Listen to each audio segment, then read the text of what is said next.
Wonderful to have your company here today, tonight, this morning, wherever you're calling in from. Lovely to see you all. I am delighted that we have two presenters here today for our permaculture design uh, project sharing. So we have Claire, who will jump in first, and then followed by Jess. So before we begin, though, I'd like to acknowledge that I'm calling in from the unceded lands of the Jinnabur and Gubbi Gubbi peoples here at Crystal Waters Permaculture Village. Uh, and it would be wonderful if you would like to just open up the chat and drop in where you're calling in from. And if you can, maybe switch on your video so that others can kind of see, oh, okay, that's what Kath looks like, or that's what, if you can, no pressure. But it's so nice to see everyone's faces and say hello, even just for a moment. So, I before we go to our presentations, I just wanted to point you to the fact that I've uploaded a number of the sessions for next year.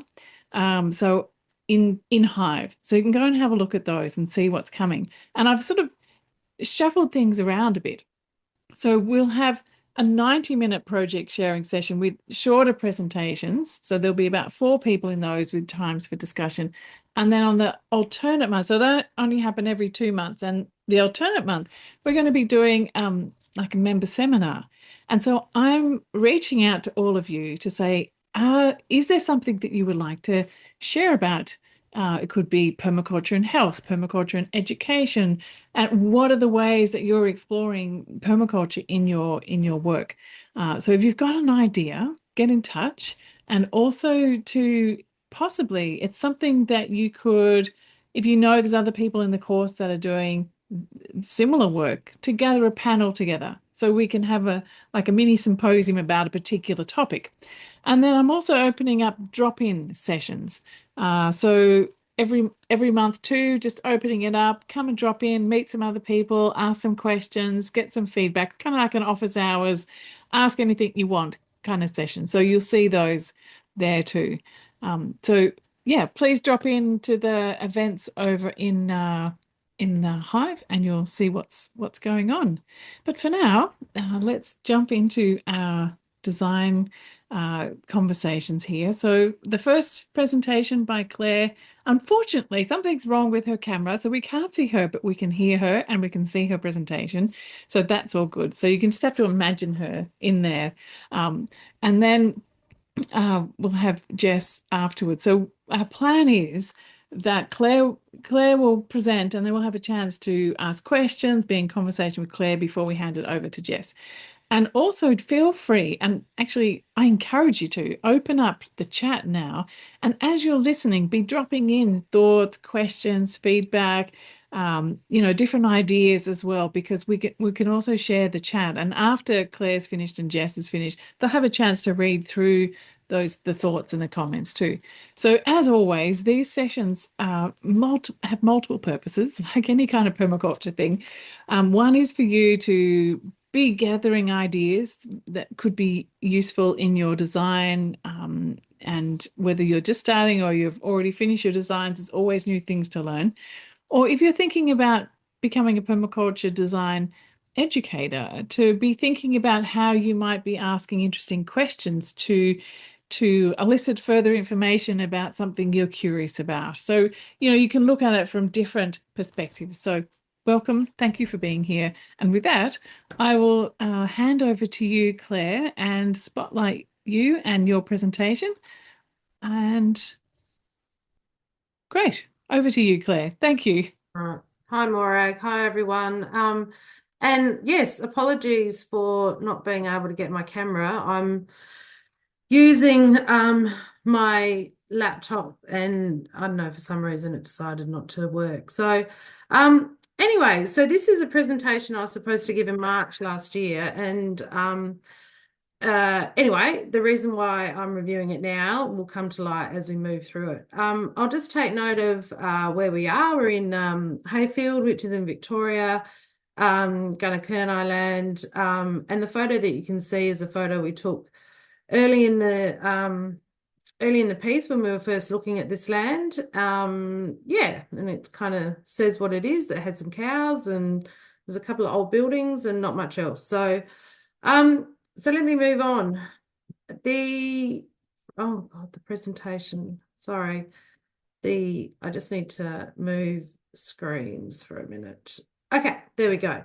Um, so the overall idea of what it is that we were looking at this land for is, so Lachlan, my husband, and I, we wanted to move out of our existing work in engineers as engineers, and we wanted to build a regenerative market garden that provided enough income to survive. It, probably wouldn't match what we were working as and getting, but yeah, we just wanted to be able to get a decent income with a market garden.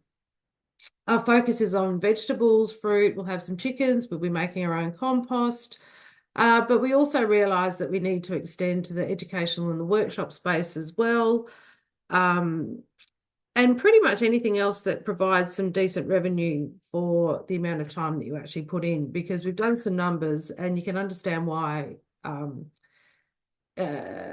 yeah, it's not hugely profitable is the takeaway at the moment. Oops, sorry, I didn't mean to do that. But you're buying a lifestyle that you love, so we want to keep on with it.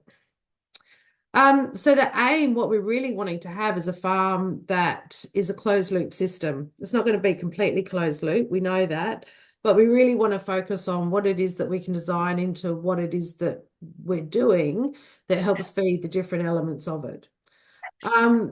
And we're building a farm that is right on the outskirts of the Hayfield community that's got 2,000 people, and we want it to be something that the community can enjoy and be a part of. So the basis of our site analysis report was firstly talking to Lachlan's mum. Now, unfortunately, she passed away in March this year. And it was land that she owned.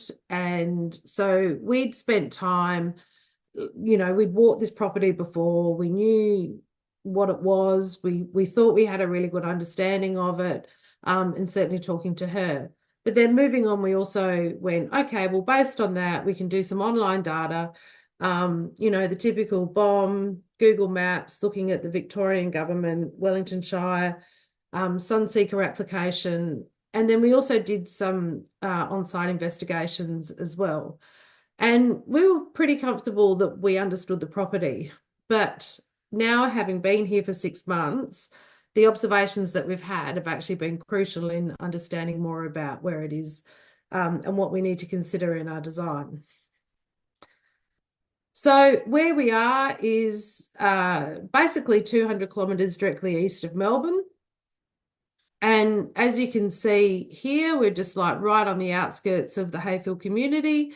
So this said, well, part of our design should consider some sort of farm shop and possibly a way for the community to be able to get their veggies in a really easy, accessible manner.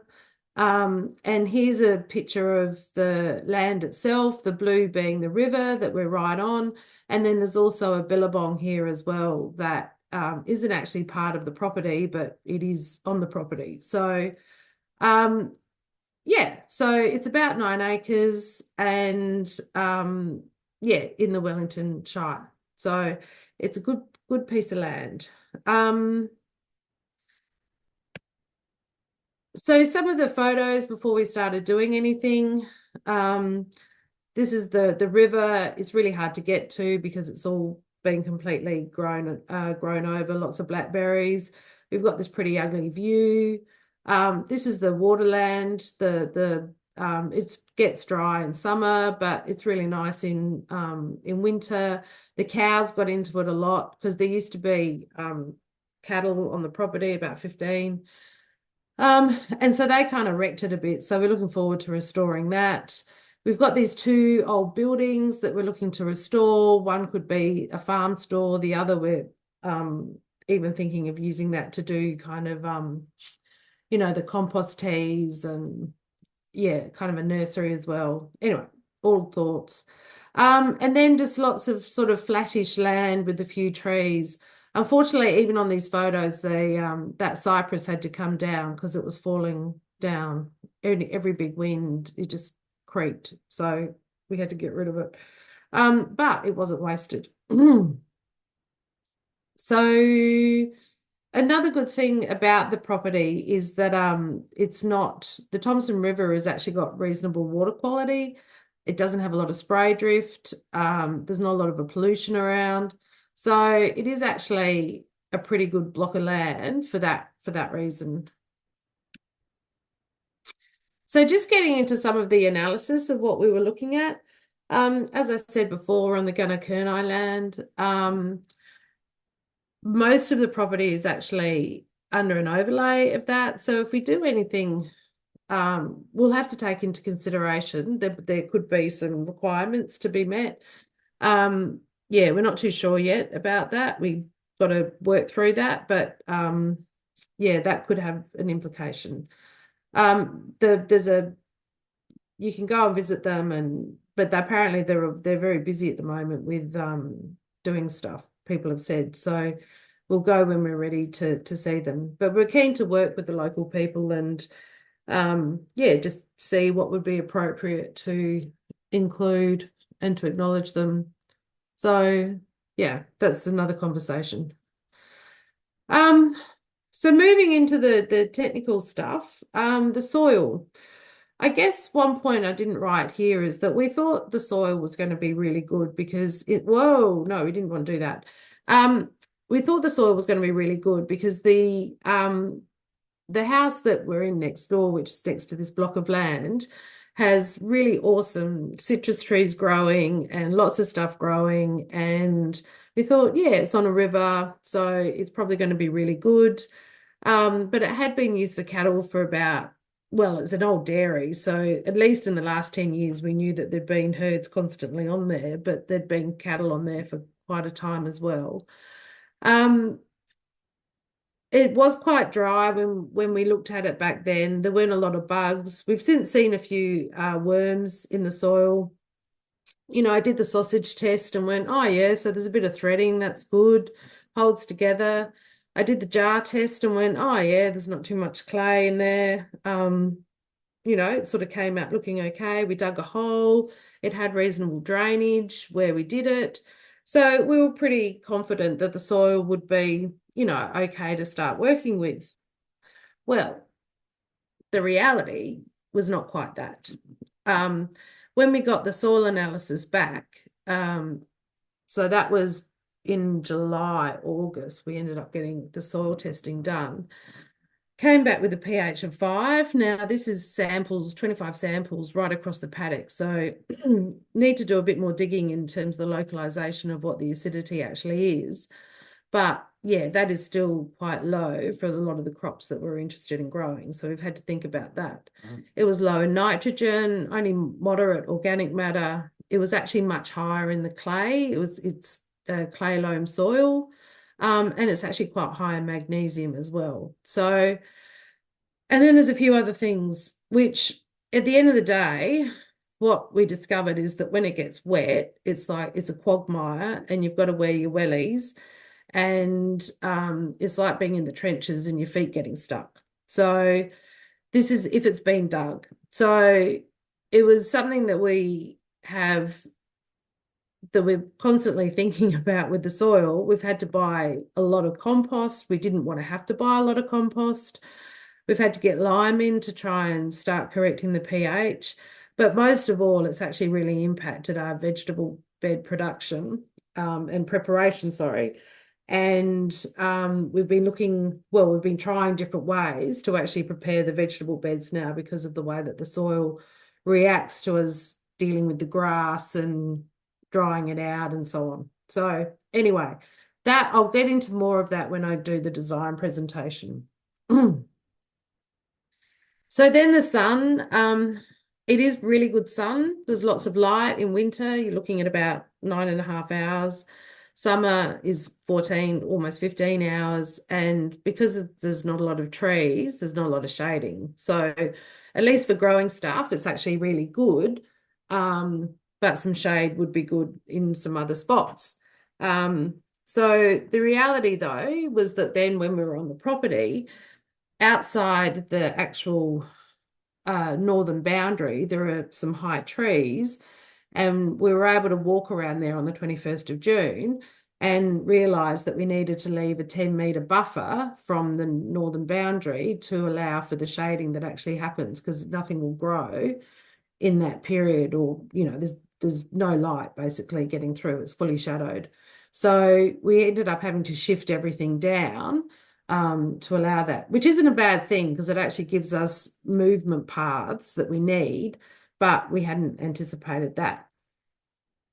So with the temperature, we got the information from the BOM. Unfortunately, this data comes from East Sale, which is about 34 kilometres away, and it's near the coast. So we needed to sort of take that into consideration. What I was really looking for was around frost. And the data here said that the most recent frost was in 2017 in July.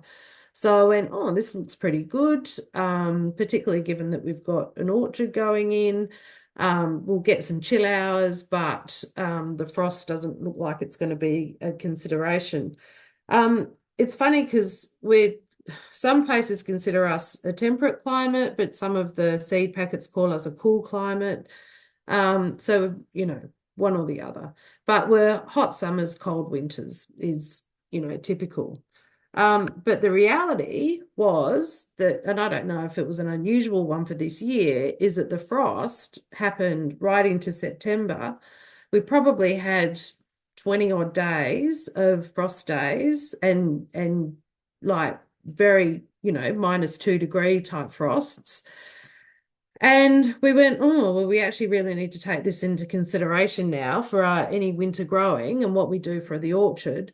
And it also meant that we had to delay the planting of the citrus into October. It was starting to actually flower by the time we put it in because we didn't know if there was going to be frosts going in. So that was a bit of a pain.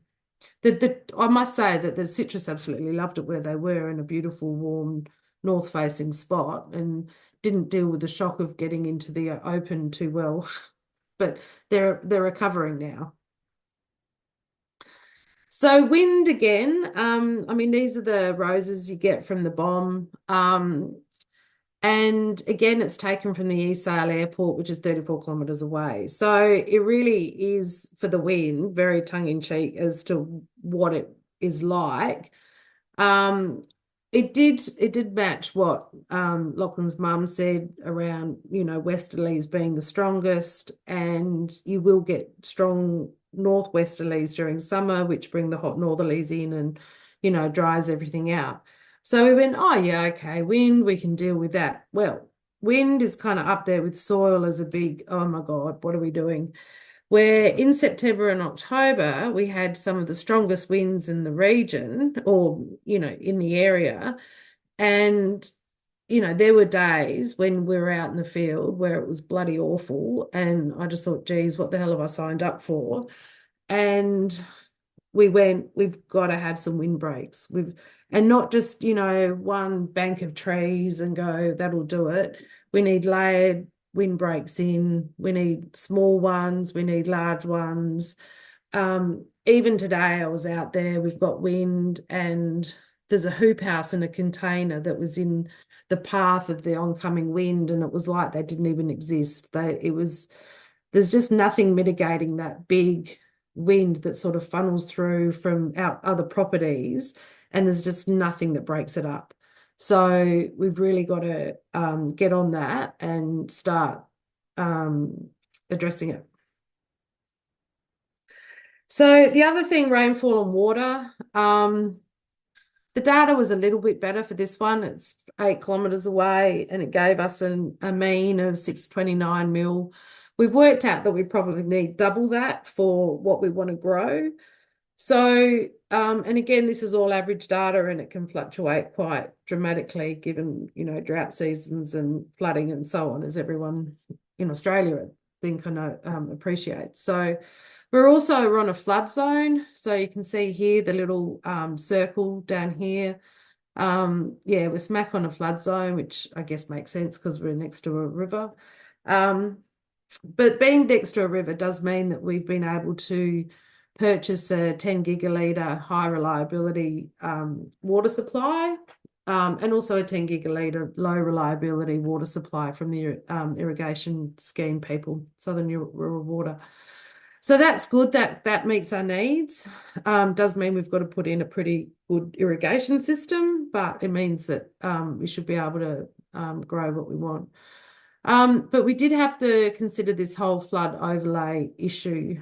And the interesting thing here, so the local observations being Lachlan's mum was that, there hasn't been a flood in the area for 60 years. I think every local that we've spoken to has a different story as to when a flood has actually happened in the area. So who knows? But what they do say is that there's been a dam that's been put in that actually has helped mitigate the flooding in the area. So that's good. But the reality was that when we got feedback from the Catchment Management Authority about what we were proposing, is that the position of our processing shed had to move to the highest point because people could be in the processing shed. So that had to shift our thinking a little bit. And even though it's not a substantial change, again, when I go through the design stuff and the flows, it does actually have an impact on the flow because things, where you move to changes. The house location was okay.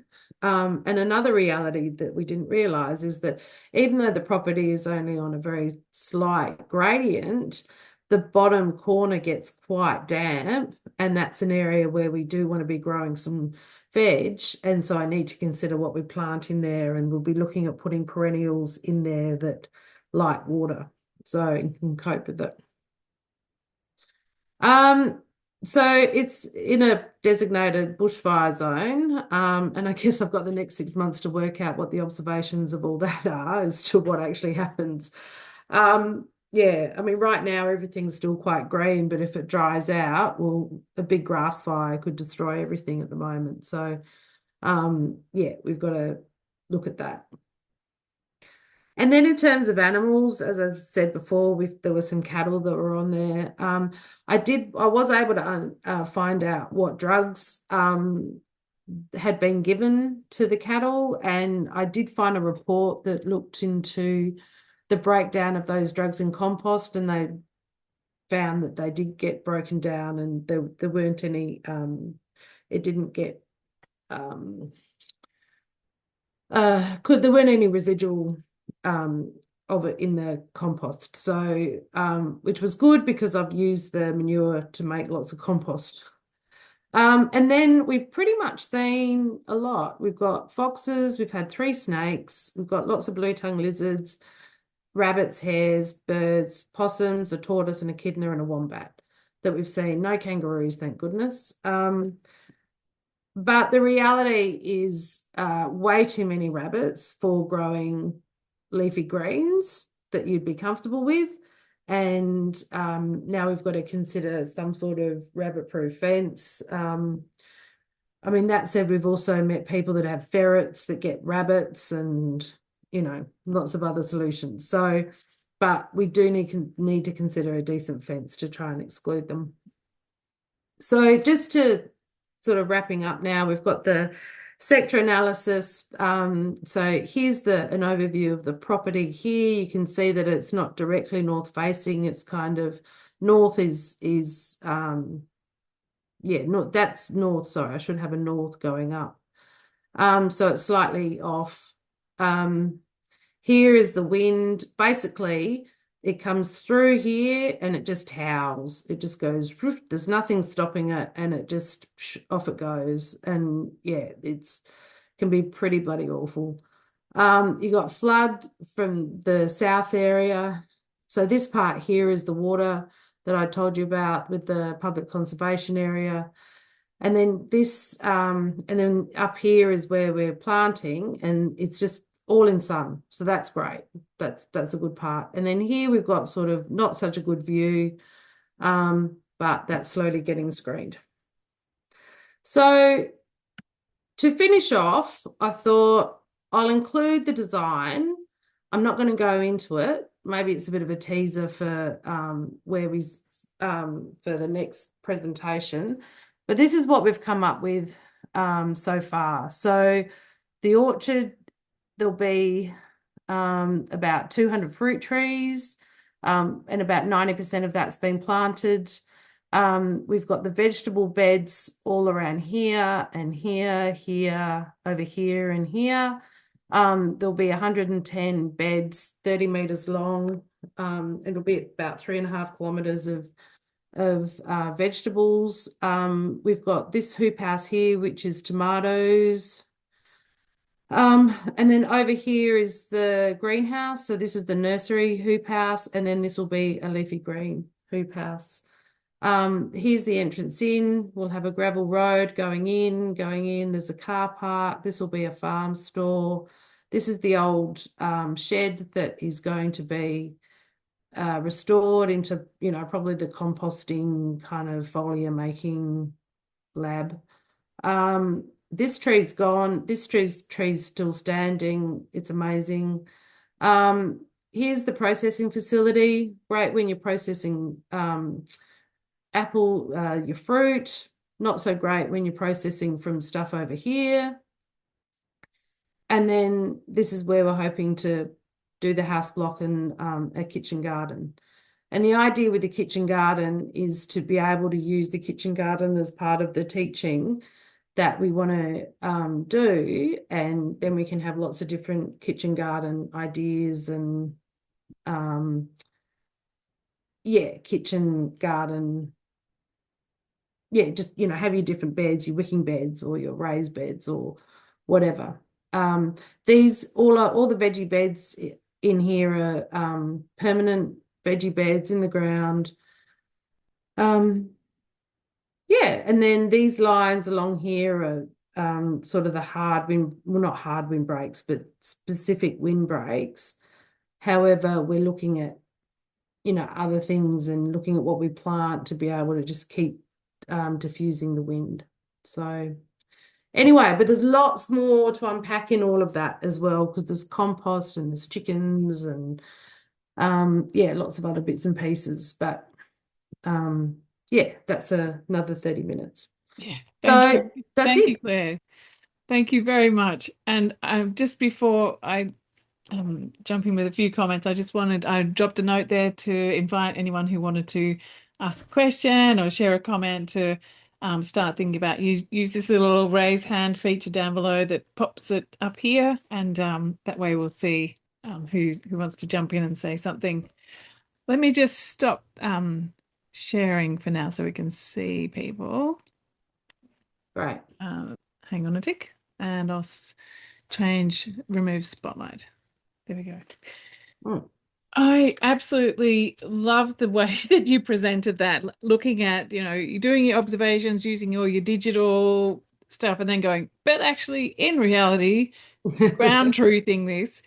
And so absolutely right. There's a certain amount of information and data that you can get by tracking all the things that are available, all the data. It gives you a generic sense. And like you were saying, you'd think, oh, 34 kilometers away, that's not far in terms of a global perspective, but those micro details, those microclimates that you find in all the little niches of wherever your place is, they do change so quite distinctly. So I love the way that so I'm just uplifting that just for everyone to say the importance of doing your own observations and doing your own observations over a period of time, and maybe even setting up your own little weather station at your place as well to be monitoring temperature and your rainfall and wind. Like there's wonderful little home-based weather stations you can set up.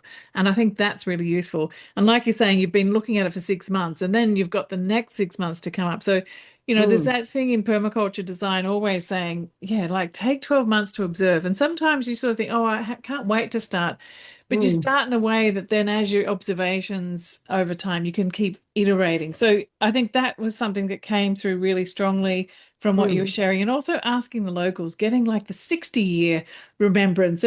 And also, I really hear you there too. Like different people remember different things, but it does give you a broader sense of what's possible. And go out, like I love the way that you're talking about. It's really important to go out in the different times. So go out when it's frosty, go out when it's really Mm, crispy dry, go out when it's sloshy rain, and go out when it's like the coldest and the hottest, and go out when it's the solstice and the equinox, and really mm. at the extremes of all your different things to go out and see what's happening. If we only go out when it's the nicest times, we'll only get the sense of what it's like in its kind of nicest Yeah. whatever that means.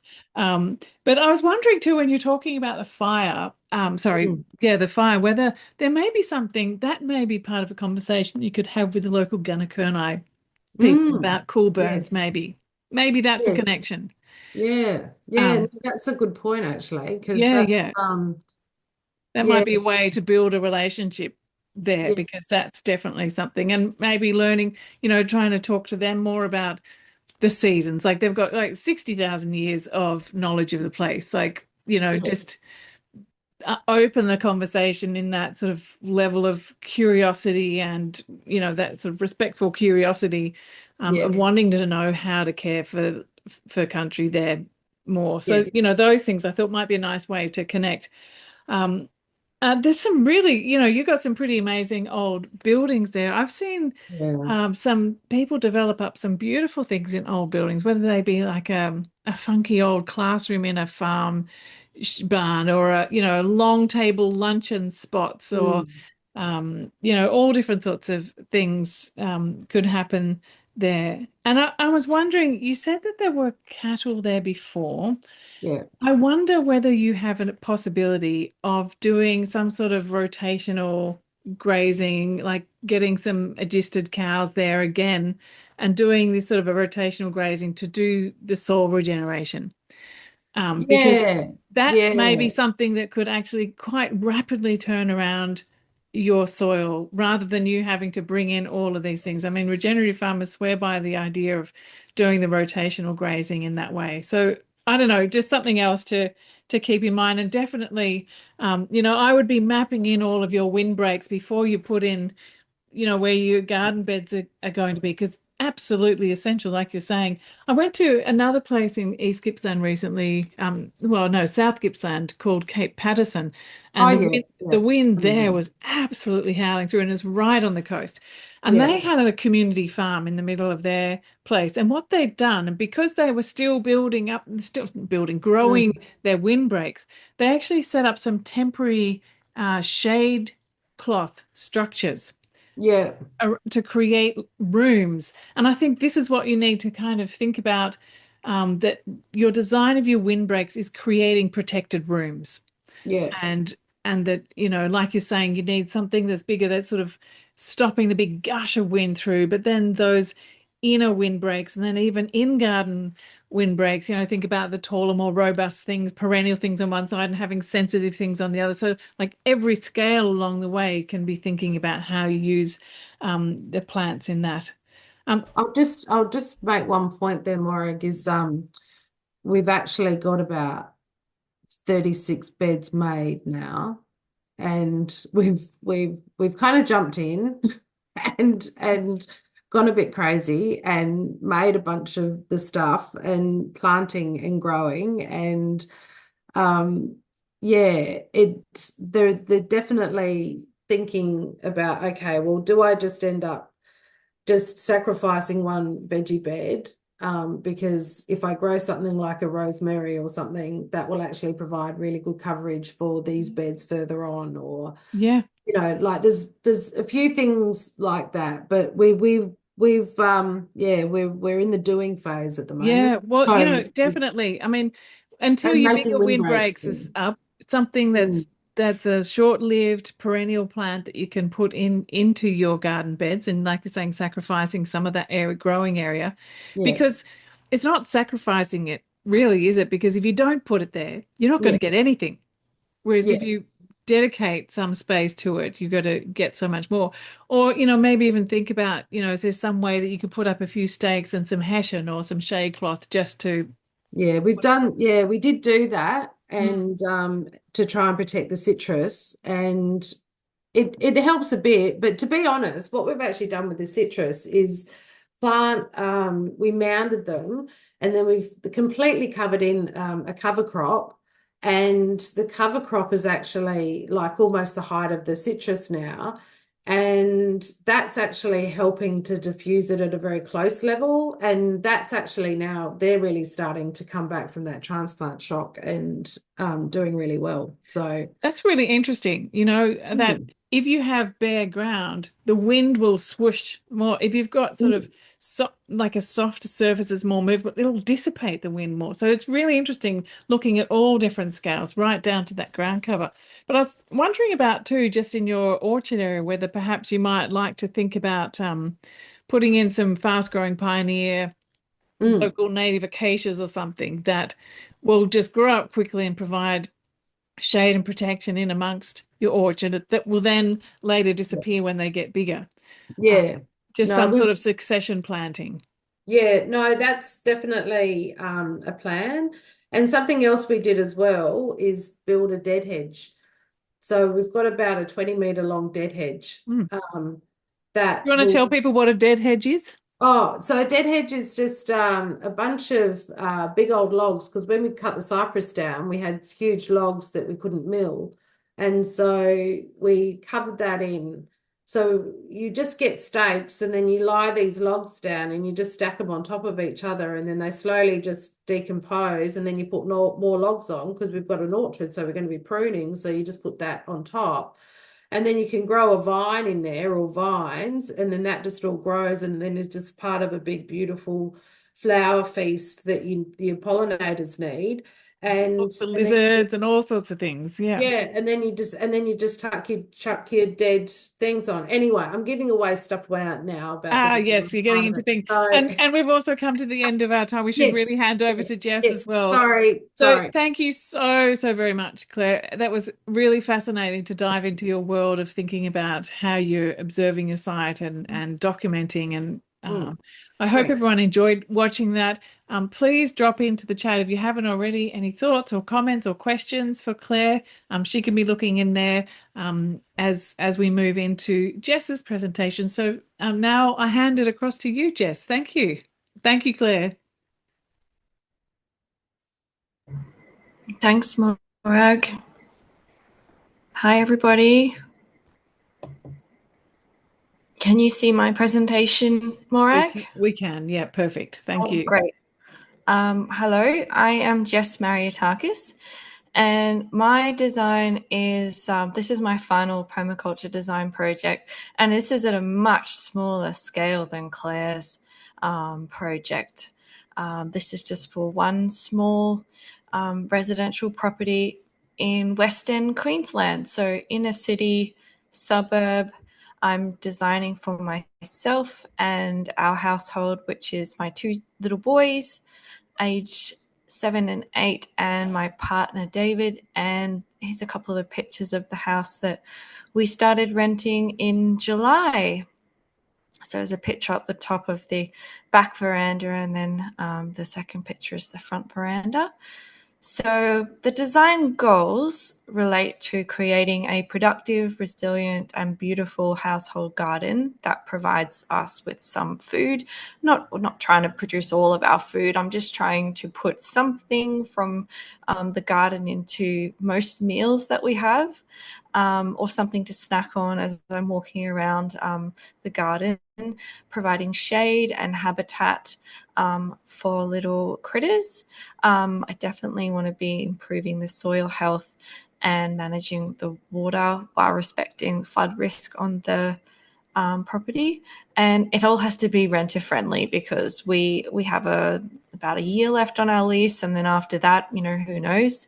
And I'll be incorporating permaculture ethics, of course, earth care, people care, and fair share. And on the right there, I've got Brenna's permaculture design principles poster. I have this laminated and up in the house for my kids to look at. They really engage with it well. I love that poster. So here's the base plan. The top of the picture is north, Your and pictures aren't showing up. I'm sorry. oh no, that's terrible. We're just getting the text, not your pictures. All right. Okay. I'm going to be quiet now and hand it back over Can to you you. see pictures? I can see you smiling, holding a bunch of something, carrots. Oh yeah, purple carrots. Yeah. That was actually down at Tree Elbow, down at Megan Patrick's place. Anyway, if you know, you know. So I am presenting my final Permaculture Project 3. And there's a couple of pictures there of the rental house that I'm in with my children and my partner, as I said. And there's Brenna Quinn's design Permaculture Principles poster, and my design goals I already read. And I think we're up to here, the base plan. And everyone can see pictures now. Hooray.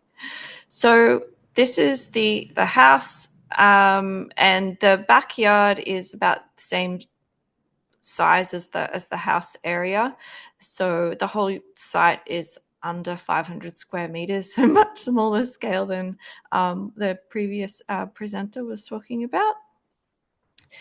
And here's my sector analysis, all very hand drawn. I do apologize. So I get a lot of western sun on the left-hand side of the property here and the left-hand side of the house. And now coming into summer, I'm starting to get more western sun on the front of the house as the arc is getting more into the summer phase. We get beautiful breezes through the northeast sector, which is where my lovely back veranda is, and onto the most of the gardens planted out the back there. So backyard, where I have most of my plantings, gets northeast sun, and it's pretty sheltered from western sun because of neighboring properties. So I have pretty good conditions, to be honest. And also the soil here, I ended up with loam. There was just loam here already, so that's fantastic. It's very busy on the front side of the house. Vulture Street here is our main road, and we get a lot of noise / pollution coming in from that sector. I have started a passion fruit vine out there with hopes that will work miracles. But we're renting, so everything's very going to be very temporary, and we might be out of here in a year or maybe 3 or maybe 5. We just don't know. So here's my zone plan. Zone 0 is the house there in the middle that doesn't have any shading on it. I do apologize for the very hand-drawn nature of these pictures. And I've got some on the back deck. I've got some hanging pot plants with some kangkong and all different greens there that I go and pluck from for meals, which is very lovely to then carry just through here into my kitchen. My zone 1 kitchen garden is shaded orange here. I go down my back stairs and then I'm into my kitchen garden, very convenient. My zone 2 is shaded pink. It's a little further out, and this is where I have things like bananas, cocoa, yams, Queensland arrowroot, potted fruit trees. Like, I'm not allowed to put anything in the ground of significant size, which is pretty limiting, but we'll work with what we have here. Then zone 3, moving into there's a big at the back here, a big pre-existing bamboo, and then I've put lots of taro, and I've put lots of cocoa yam and Queensland arrowroot and beetle leaf and tough things up here at the backyard, and also blue on the side of the house here. There's a little tiny zone there that I've planted up with my other favorites, society garlic. And I don't really have a zone 4 and 5 because my site's so little. I guess my community garden, and they might play into those zones. Preliminary design. Here's my bubble design. I was kind of just explained all of this, so I won't spend too much time here. But yeah, the main feature is the kitchen garden that wraps around where the back stairs come down, and then we park the cars under the house. So and washing machines down there. So I'm moving through that kitchen garden all the time during the day and plucking things out and making observations of the conditions, if it's too dry or if there's some strawberries to pluck. It's great having it so close to the back stairs. I have factored in 3 swales into my design because I have that 7-degree drop in the backyard, so I can make the most of the drop there and harvest water through these swales. So I have installed 2 of these so far, and they seem to work well. Productive plantings such as fruit trees have to be in pots, because we've got to take them all. And I've been told by our landlords not to put anything big in the ground. We'll have passion fruit vines and Madagascar beans. And recently I've added chocos along the fence line too, because I saw that there's some doing well right now in West End. So I acquired a few and put them in. And I also want to have a stall at the front of the house for selling plants that I propagate. And I have worm farms out there at the moment. Actually, I've got lots of worm farms, little containers of worms and worm farms for sale for community engagement. And it relates to my bigger goal of becoming a permaculture designer myself, as my main form of employment, and also as a gardener offering gardening services to people. So I want to get better at propagating and just the business concept. I know it's starting small with a roadside store, but I haven't had a business before, so it is good experience. So here's my annotated concept design for zone 0 to 5, and I know you can't see this, and I'm sorry, but I have here, this is a huge bit of paper that just looks so small in this picture, but I have lots and lots of circles here with different plant names put in them. A lot of the plants I have already mentioned, but going all the way up here, I've got society garlic, and I've got lots of cocoa yam and Queensland arrowroot, lots of tough things. I'm aiming to have a very low water use garden. At the moment, I only have to water once a week, sometimes less if there's lots of rain. And moving down here is a bit more of a close-up. I'm so sorry I can't see the details very well, but here is the back stairs, and the kitchen garden wraps around like that. Then my zone 2 comes up with beautiful bananas and Queensland arrowroot and cocoa yams, and lots of things on the sides of the house. I have about 100 pots, 140 centimeter diameter pots everywhere around the garden, because it all has to be able to move with me. And some swales. I have some pictures coming up that will actually show these in like a real life photo, so it will give better detail. My zone 1 plant list, I would say my favorite plant is comfrey. I haven't counted them, but I would say 100 comfrey plants in my backyard already, and I've been here since July. I just keep propagating them. I love them. I've got lots of Suriname spinach and many types of strawberries and kale. I won't read out all of these plants, but as you can see, there's a wide variety of different tough permaculture style plants here.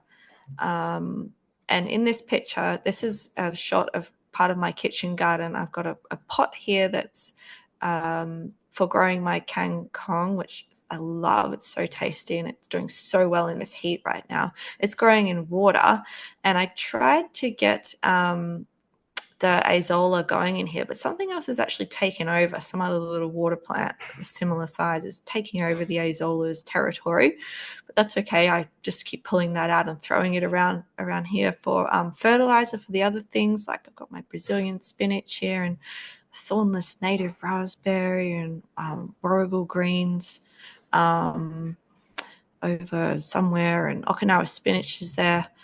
And my zone 2 plant list includes bigger things that need more space. So you can see here, this banana, actually, I will admit, I did not put this in July. That would be miraculous if that had that sort of growth during winter. The banana was already here. I have planted out the understory with pumpkin, sweet potatoes. I've got a big potted strawberry guava here, and as I said, just comfrey everywhere. And moving down to my zone 3 plant list. So there was already a big bamboo up in the top corner of the property, which has been very helpful so far for cutting down for making stakes and for mulch as well. Lots of the leaves fall down, and then I rake that up and put that on other areas of the garden for mulch, like you can see here under this blue salvia in the pot there. That's all of the fallen leaves from the bamboos. Oh yes, lots of cassava. There's some cassava leaves poking through up the top there, and some Queensland arrowroot leaves there, and of course there's comfrey and lots of society garlic. If I have 100 comfrey plants, I must have 400 society garlic plants that I'm using for edges all around the garden. So what do I need to do to finish off my project? So I would have liked to connect up the rainwater tank that's already here on site with a diverter and then a pump, and use the stormwater and collect it in the tank and then use that to water the plants. But unfortunately, the landlord said under no circumstances was I to do that. So that will not be happening, but at least I've got my swales that will be doing a bit of water harvesting for me. And then I just need basic tools. A lot of the plants that I have used already, I have propagated from the local community garden and also another community garden at Northey Street. I haven't bought very much at all, actually. And compost bins, worm farms. I would like to acquire a big compost bin system, a big tumbler one. I do have 4 worm farms already that are really doing well. But everything's pretty low key with my plan. I'm not planning on big, it's not going to be a lot of expensive equipment required to get it done. I want to get good at a style that is very low cost so that I can replicate that with clients in the future. The timeline. I completed this plan in September, so I have already completed a lot of this. So I have put in raised garden beds, started composting, worm farms. I've planted out my kitchen garden, and then in bold here I've got plant fruit trees. Well, I can't plant fruit trees, but I have some that I'm starting in big pots, and swales. I will be putting in additional swales. I can't install the diverter on the big water tank here, unfortunately.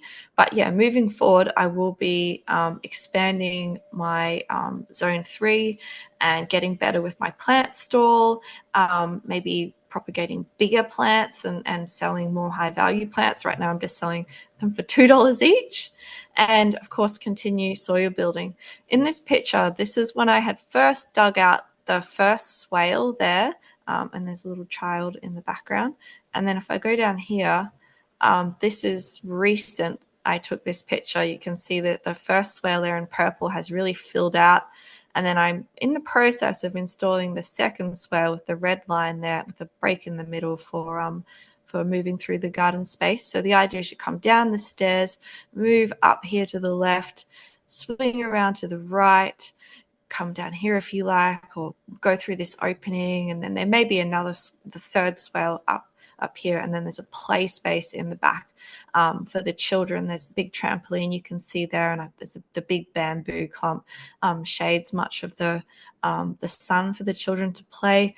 And they've actually installed their own vegetable gardens up here using palm trunks that they grabbed out of the garden and asked me for plants. And so we have just spontaneously created 2 little children's garden beds up there that somehow the plants are still growing in, and they're delighting in watching the plants progressing and going up and seeing, oh look, Mummy, my cucamelon has 2 more tiny bits on the stick. So it's great. And here are my 2 children out the front of the house with our plant stall, selling out $2 plants. And just to wrap it up, reflections on the design process. I realized that this is all just a starting point for my journey in permaculture design, and I'm definitely going to get better with the drawing of the designs as I go, and maybe get much more professional with how they're presented. I've learned a lot about how the slope and the sun and the flood risks will affect the design choices here, and I'm starting to see through the changing seasons how my design decisions are holding up, or things that need to be changed, when there's a lot of rain or when it's dry. Might have to adjust things. The importance of renter-friendly approaches is becoming really clear here. I did have one section of the kitchen garden heavily planted right next to the stairs, and we had an inspection, and I was told you need to clear away the things that are very close to the stairs because we don't want termites coming too close when you're watering there, and then the extra water is encouraging the termites. So yeah, that was a hard thing to swallow, but I had to make changes there. And yeah, I've realized that the design will never be finished. It will just be constantly evolving as my needs change, and my children, if their needs start changing, and I'll need to incorporate those into the garden.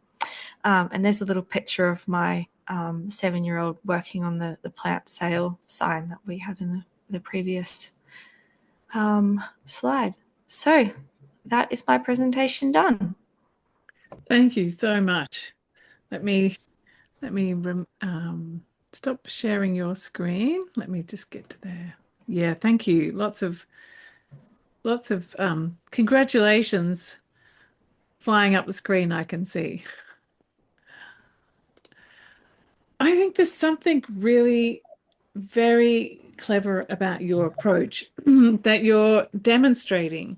It's like you're doing it for yourself, but you're also demonstrating what's possible, of how you can create abundance from almost nothing. Like you were saying, all of those plants, mostly those plants were taken from cuttings from community garden spaces or friends and neighbors, whatever, and that you're just using what you can find around you, and every day, every meal, you're finding something you can eat from it. That itself. So, you were saying, oh, maybe my drawings aren't professional, but what you're creating speaks for itself. And if you particularly do lots of little before and after photographs, you can then really explain to people, if you allow me to help you do design work, this is the kind of results you can get over a short period of time.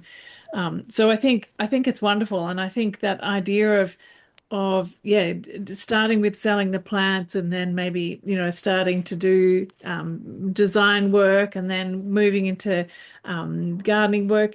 And if you think about it, if you bring people on tours of your garden, you could have like a little sign out front that says a tour on Sunday or whatever. Like that's also a possibility. You could charge for a small amount for the tour, and then they get a free plant as well as part of your tour, and that's your education thing. And it's an I easy. came to such a very tour in your garden, Morag. I know, About and it's 8 years ago. why you could do that in yours.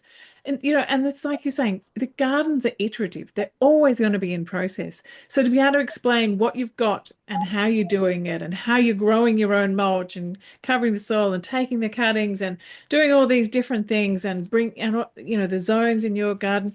You're saying you didn't have enough space for all the zones, but I reckon, you know, I think in an urban context, particularly, we need to think differently about zone 5, that the whole thing is zone 5, that we really think about how everything is for nature.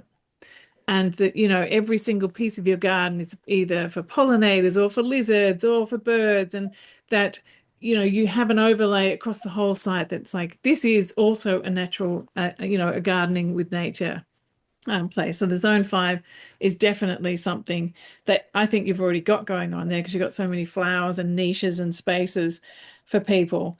But yeah, growing things like the bamboo and even bananas to chop and drop. And maybe you don't need to have massive compost systems. Maybe just doing the chopping and dropping in situ, and having little sections you could dig into the soil, and then you can have, or if you wanted to demonstrate, you can have a variety of different ones that are going on. And there's always those, I think most of my compost bins that I've got in my garden scattered around in different places have been picked up on those roadside things, where you put it, and around West End, I'm sure you'll find something like that. And I love the fact that your boys has started their own garden. Like you're modeling something Oh, I for know. them. I loved it too. Oh my It was gosh, the that is best. so beautiful. I just like my heart just like burst open when you said that. What a beautiful thing. Um, and yeah, really interesting too how you're thinking about, you are in Vulture Street. For anyone who doesn't know Brisbane, it is a major thoroughfare, very noisy. Mm. A lot of, I think there's still trucks that go through, so there's that kind of a Yeah. pollution factor. So the question is like, what can you grow fast that creates a barrier very quickly that is going to filter the pollution and maybe block some of the noise? And so your Mm. strategy of growing trellises up with dense vines is a really good one because you could grow trees, but it's going to take ages and you can't grow them because you're a renter as well. But short-lived vines, you can put up a trellis and then that could go when you leave as well. So it's really interesting to see how you've done it, and even having those like the hanging plants, so you can be plucking off things, and Mm. mini ponds like the Kangkong pond with the water and the rock in it, Love and that I think Kong. is duckweed, which is also a great Oh, compost okay. thing. Okay. I think it Okay. is. It's little green, tight, smaller than a Yeah. solar. Yeah, Lime duckweed. green round. Okay. Yeah, yeah. Is it all And right? it's great. It's really good. Yeah. Yeah, no, you use that as you would an Azolla. It's just fine. Okay.